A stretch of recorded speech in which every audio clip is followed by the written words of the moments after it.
All right, Shalom Akim. First and foremost, I want to give all praises, honor, and glory to Yahawah, Bahasham, YAHAWASHI, Bahasham, Harakah, Qadash. Double honors to the apostles and the elders at GMS and the Akim pushing this word in truth and in sincerity. So, yeah, I just seen this video from the Epic Economist where he mentions the U.S. total debt is actually 206 trillion, which originally the media is saying it was only 21 trillion, but that's a lie. That was some BS that that they said to for people wouldn't panic. But I'll just play a little bit of the video. Funding the government with cash. The Fed buys bonds from primary dealers for money to primary dealers. It's a reimbursement tool since the first deal by law must purchase treasuries. This process doesn't increase liabilities against deposits.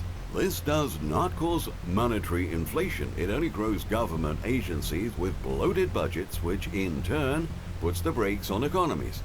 If this were not the case, the Soviet Union would still be here. The fractional reserve is what increases liabilities and deposits, that's monetary inflation, so long there is a high demand for loans. With low order, you have negative rates. The fractional reserve works in reverse. Unlike 2000, So I'll go with back a little mounting bit. turmoils and ever-increasing separatist movements around the globe. He who panics first, panics best. Capital One Bank went down for hours. The banks are down. So 3 different banks have gone down this year. This is the third bank in just a few months that's been totally down. We had Wells Fargo a couple of months ago that was totally down. Then we had Bank of America. It was entirely down. Oh, that's a And spirit. now, it was just a few months that's been totally down. We had Wells Fargo 1144. The Bahasham. a couple of months ago that was totally down. Then we had Bank of America. It was entirely down. And now it's Capital One that's down. And by all means, no word of it in the news. Guess what? Thousands of people failed to gain access to their money to pay rent, or to buy food, or to buy lunch, or to pay for their gas because their system was all down. Now, is this a coincidence? This is the third freaking bank in less than a couple of months that's been totally down. Are they getting hacked? Is this occurring due to the repo market? So people were having problems getting their money out because Capital One went down, and then also earlier in the year Wells Fargo, and then the other bank, what was it? Wells Fargo. We had Wells Fargo a couple of months ago that was totally down. Then we had Bank of America. Bank of America, and now Capital One. So all these banks are failing because there's no money. There's literally no money. They're just printing money out of thin air. It's America's 206 trillion dollars in debt. So this money is just, it doesn't exist. So this is Matthew 6:19.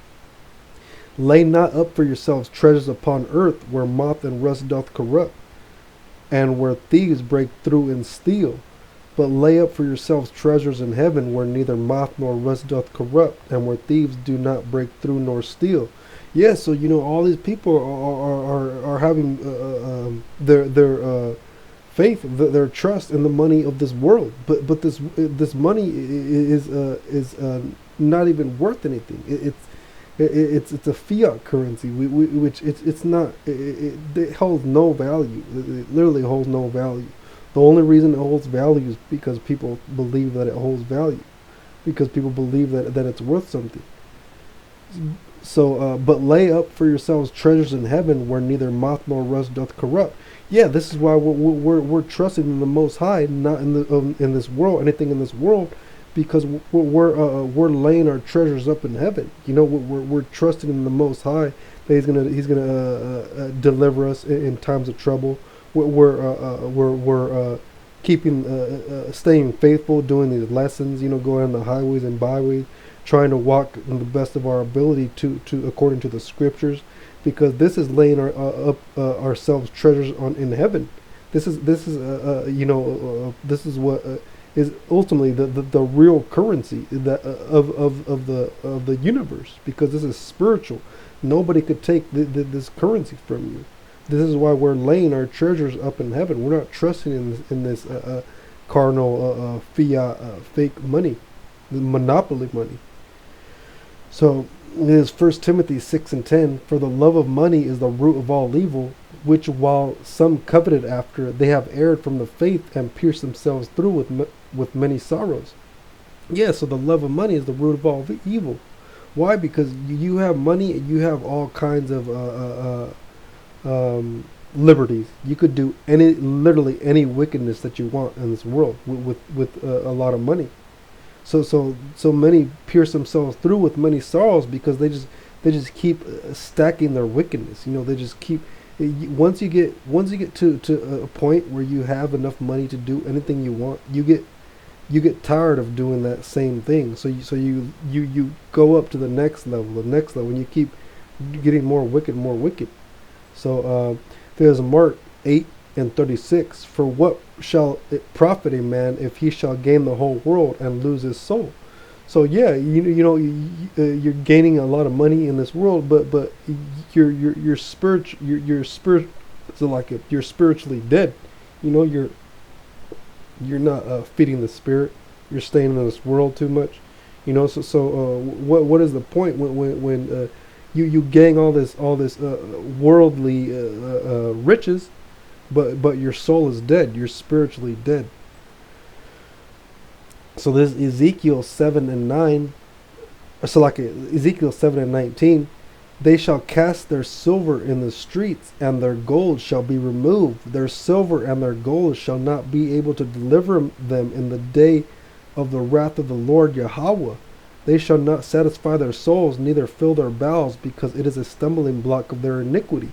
So this money is not going to be able to deliver these people in the times to come, in the destruction, in the famine, the plagues and destruction that the Most High is bringing upon this place.